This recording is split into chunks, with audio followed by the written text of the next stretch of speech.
Mamlakatimizning Germaniyadagi elchixonasi tashabbusi hamda o'zbek va nemis hamkor kompaniyalari kelishuviga asosan Germaniyaning eng yirik savdo tarmog'i EDEKaga ilk bora O'zbekistonda yetishtirilgan qovunlar sinovi partiyasi yetkazib berildi. Ushbu kompaniya butun Germaniya bo'ylab 11 mingdan ortiq savdo do'konlariga ega. Uning yillik aylanmasi 61 milliard yevroni tashkil etadi. Ta'kidlash joiz, 2018-2020 yillarda o'zbek qovunining Germaniyaga eksport hajmi 470 tonnadan 860 tonnaga o'sdi. Aytilishicha, shu yili bu ko'rsatkichni 1000 tonnadan oshirish kutilmoqda. Mamlakatimiz poliz mahsuloti sotuvi boshlanishi munosabati bilan Germaniyaning Baden-Württemberg o'lkasining Lar shahrida EDEKa savdo markazida o'zbek qovuni kuni tashkil etildi. Unda O'zbekistonning Germaniyadagi elchisi, EDEKa kompaniyasi rahbariyati, Lar shahri oberburgomistri, Bundestag va o'lka deputatlari hamda keng jamoatchilik vakillari ishtirok etdilar. Tadbir davomida yig'ilganlarga mamlakatimiz qishloq xo'jaligi mahsulotlarini yetishtirish va qayta ishlash salohiyati hamda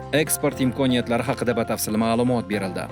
Germaniyada oziq-ovqat mahsulotlari yetkazib beruvchilarga dunyodagi eng kuchli talablar qo'yiladi. Ular bir tomondan ekologik toza va xavfsiz, chiroyli qadoqlangan va narx jihatdan hamyonbop, shuningdek ijtimoiy tamoyillar va inson huquqlarini poymol qilmasdan yetishtirilgan yoki ishlab chiqarilgan bo'lishi darkor. O'zbek qovunlari ham do'kon rastalarga kelib chiqqunga qadar juda uzoq yo'lni bosib o'tdi. Xususan, avvaliga O'zbekistondan kerakli xalqaro sertifikatlarga va Yevropa ittifoqiga eksport qilish tajribasiga ega hamda ijtimoiy standartlar asosida ish yuritadigan hamkor maxsus tekshiruvlarimizdan so'ng tanlab olindi. Kelajakdagi rejalarimizga kelsak, ushbu qovun mahsulotini olib kelish borasidagi tajribamiz muvaffaqiyatli amalga oshsa va uni mijozlarimiz ijobiy kutib olsalar, keyinchalik keng turdagi ho'l va quritilgan meva va sabzavotlar, ziravorlar, tekstil mahsulotlari borasida ham hamkorlik qilish imkoniyatlari mavjud. Bu haqda elchixona vakillari bilan uchrashuv davomida kelishib oldik.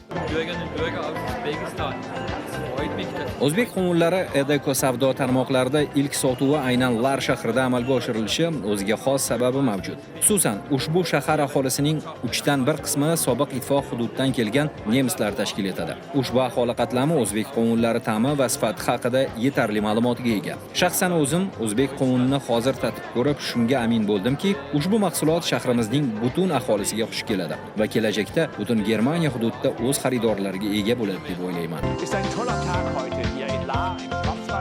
Men o'zbek qovunlarining ilk bor sotuvi aynan bizning Schwarzwald hududida tashkil qilinganidan xursandman. Bu nafaqat savdo-iqtisodiy hodisa, uning siyosiy tomoni ham mavjud. U shundan iboratki, biz ikki tomonlama savdo aloqalarini qo'llab-quvvatlash va investitsiyalarni rag'batlantirish orqali O'zbekistonda so'nggi yillarda amalga oshirilayotgan islohotlarni qo'llab-quvvatlashimiz va natijada mamlakatdagi aholini turmush tarzini yaxshilashga o'z hissamizni qo'shishimiz mumkin.